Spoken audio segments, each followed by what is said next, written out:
Brings up a good point though, bro. Like coming from the South, like I'm from Delaware. This is the family. But now I'm down by Charlotte, and so how do you feel with so many different companies, in the clothing line industry? How do you feel, you guys work together? Like, do you feel like it's more like button heads? You feel like they can be like almost like an interdependence where you guys are working together and everybody eats? Like, how do you feel the climate is out here in Delaware? I really don't know because I don't know everybody. You feel me? I don't know these individuals personally. I know a select few.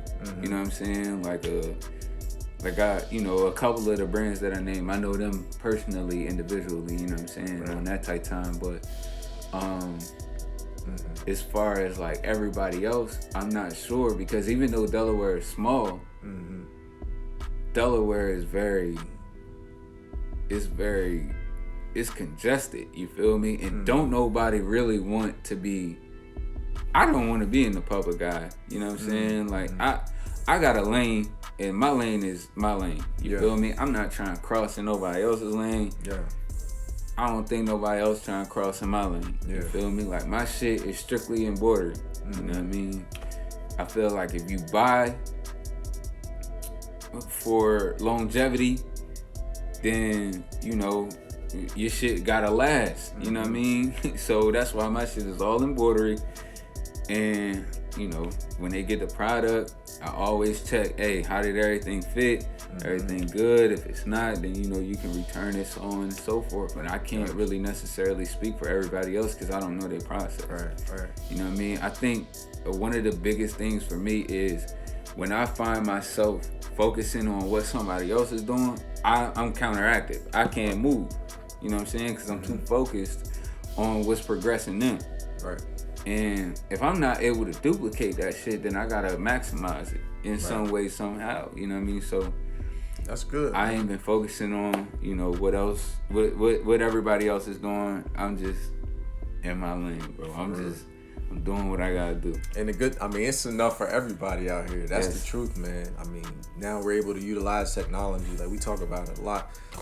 Just getting online and really taking advantage of getting your brand out there and really connecting with people that you may never meet. People in other states, all over the country. It could even be internationally. It's like the vision is big, and so you got so much potential, and everybody can work together and build together. That's the beautiful thing. But everybody gotta be able to see that. Everybody gotta see it, though. That's real. Everybody gotta be able to see that shit. So that's real. So for Gifted Creative, man, I'd love to hear about the market, the climate for you. Like, what do you feel has been your competition? If it's other people, if it's you. Like, how do you feel about that? Like, what's your thoughts? All right, so for me, it's like in the beat world, competition is crazy. You feel me? Like, I know my beats is fire. My beats been fire. Like I just stopped putting them out there for years because honestly, niggas is being cheap, dog.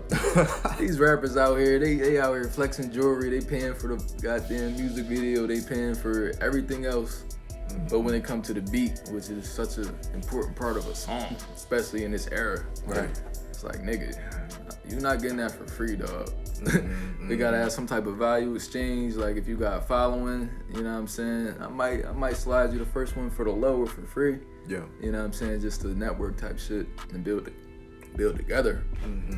But on the music scene, like, I feel like I'm in a different lane too, cause it ain't too many people that's putting out, R&B, rap music, and the goddamn beats at the same time. That's real. And do it themselves, and it's good at all three. Like, somebody might be, he a fire rapper, but he can't sing like that, and his beats is trash. You feel me? Right. I feel like I'm pretty good in all that shit.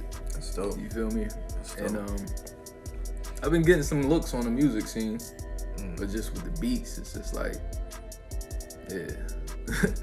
I gotta market it better, or just, I don't know. I'm having struggles on that part.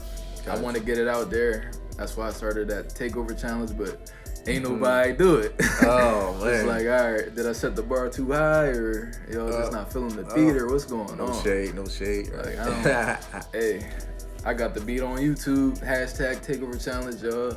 Feel free to get on that joint. It's Spit Your sure. Hottest 16. You can win 2 free beats from the king. You feel me? For sure.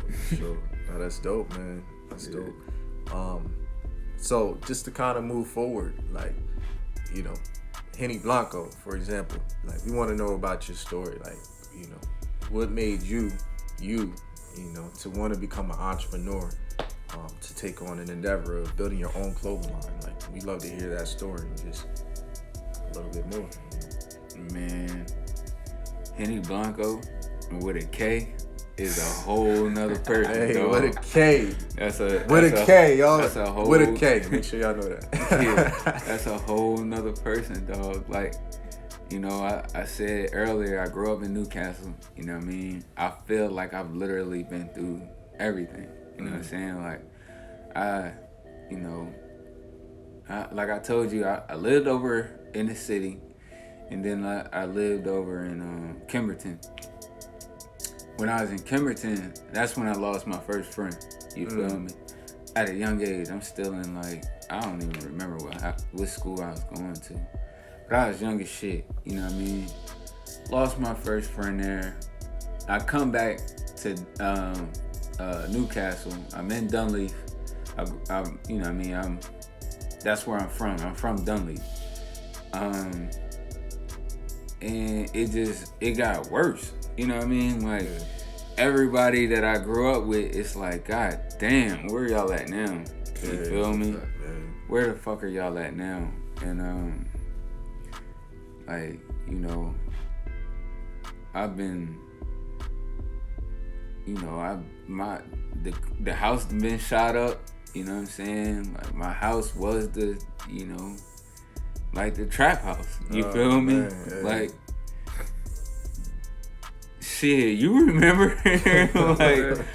like, yeah, like, you know, so I know, you know what I mean? Like, I feel like that turned me into a dog, you feel me? Like, I can't do certain shit without knowing who's gonna be there, you feel me? I don't want to be in certain environments because I know I'm paranoid. You feel me? Yeah. I've been through the bullshit. I've been through the struggle, all that shit. I've been through it. You feel me? So I put all that shit into music. You feel me? That's what created Henny Blanko. Yeah. The K, it stands for a lot. You feel me?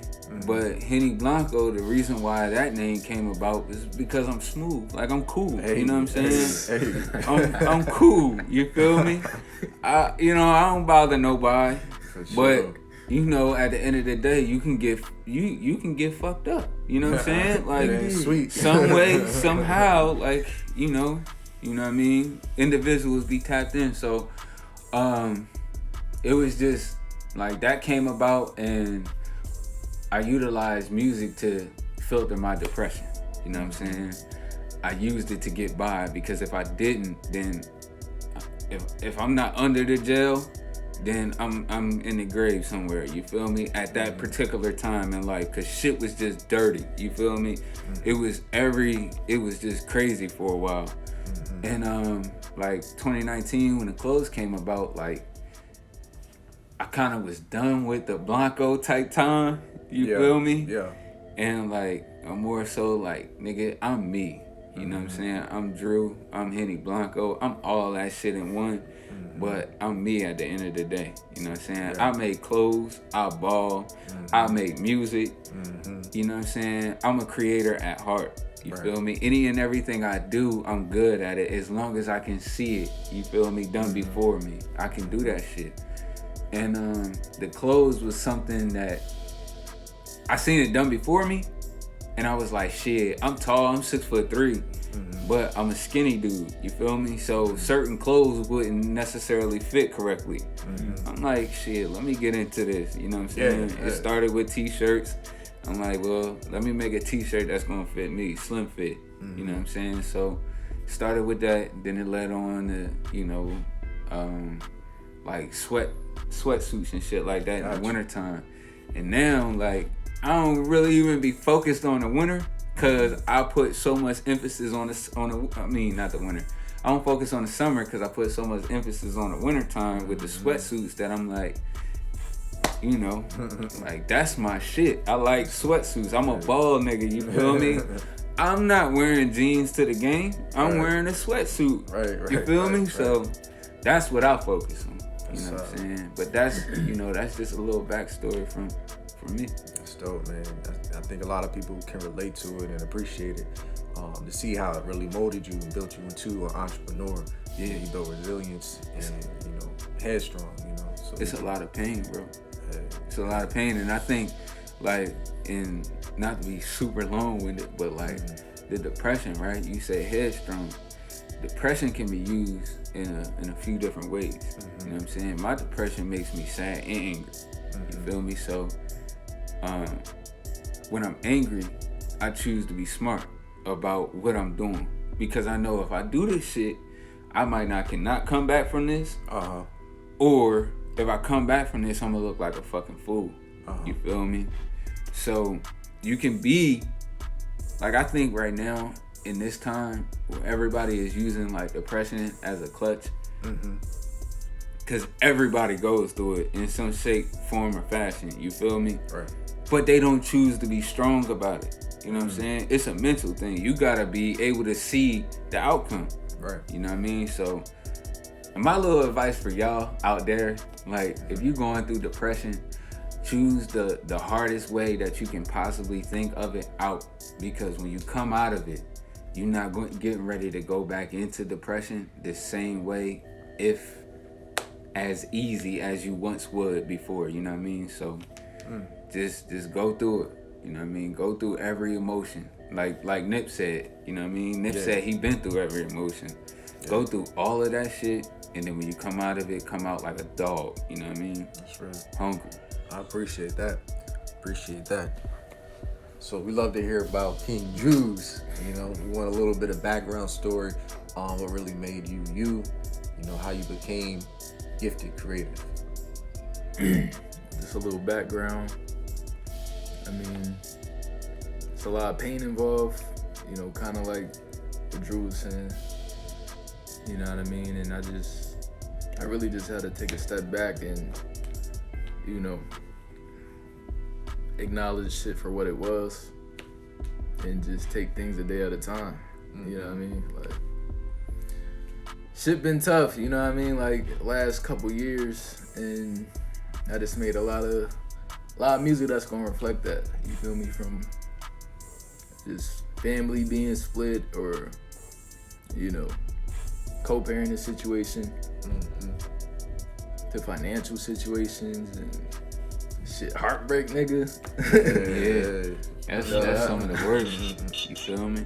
And then the goddamn pandemic and shutdown, all that at the same time. It's like, damn, nigga. So I was in a real low place for a while. But, you know,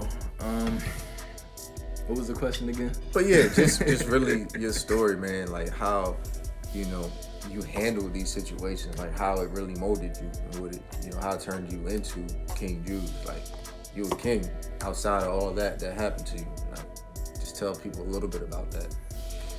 Yeah, so really, like, what made me, I went from Jews to King Jews.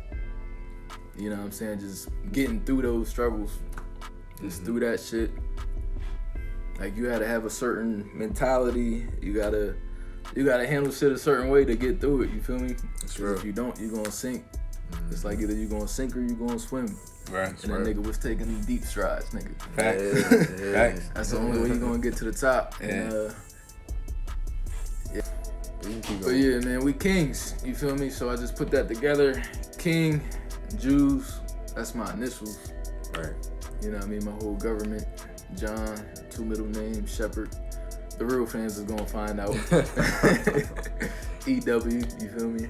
Right. But yeah, man, it's just really a story. I feel like I'm an alien. Like, I'm not somebody that is an everyday person. You're not gonna come across a King Jews or a John Shepherd any day. Like, I feel like the way niggas grew up, just the environment we was in, and just the way my life progressed, because I became a dad real early. You feel me? I went from being in the church all the time, cooped up, not a whole lot of freedom, to, you know, college, being out on my own, and then wilding out a little bit. I ain't even wild out how I coulda. And you know this. Yeah, but yeah, I got my ex pregnant real early. I became a dad at 20. You know what I'm saying? So moved out the Lank, and you know, it was all new shit. Right. I had to jump into the professional world, selling cars. You know what I mean? I had to learn how to get the proper voice together and everything. The code switch had to on act a little to it. bit. Yeah. Like, Sure. welcome to fuck. I ain't even gonna shout them niggas out. Welcome to Chevrolet. You feel me? And I was doing my thing too. I was getting money. Credit was A1. You feel me?